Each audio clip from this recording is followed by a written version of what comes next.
сәлеметсіздер ме? Бүгінгі тыңдайтындарыңыз сиыр сүтінің пайдалы қасиеттері. Сиыр сүті жүрек-қан тамырлар жүйесі үшін пайдалы.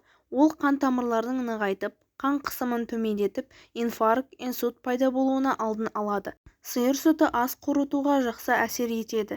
Ағзадан улы заттарды шығарады. Сонымен қатар емделген кезде, тамақты өлшемді пайдаланған кездерде пайдасы мол кезеді. Ол ұйқысыздықты, бас ауруы, күйзеліс кездерінде қолданылады. Сиыр сүті ми, сүйек үшін пайдалы, тіс, тырнақтың күйін жақсартып, ойлау қызметін арттырады. Денеге ауырлық түскенде сиыр сүтін ішудің пайдасы мол.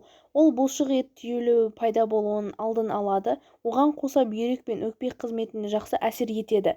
Сүт асқазанның шырышты қабығына оң әсерін тигізіп, қызыл орын алғанда тиімді болып табылады.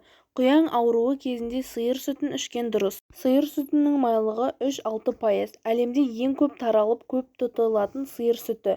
Ол айтарлықтай тәтті. Оның құрамында адамға қажет аминқышқылдармен қамтамасыз ететін құнарлы ақуыздар, сүтті май, А, B1, B2, B12, D дәрумендері, кальций, калий бар. Соңғы аталған дары сүйектердің саулығын қамтамасыз етеді.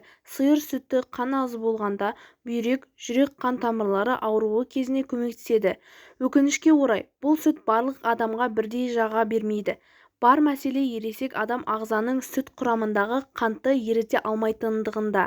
Онымен қатар сүт ақуызын көтере алмайтын кездер болады. Егер сүтті ішкен соң ішіңіз кепсе, оны жартылай қышқыл сүтті өнімдермен алмастырыңыз.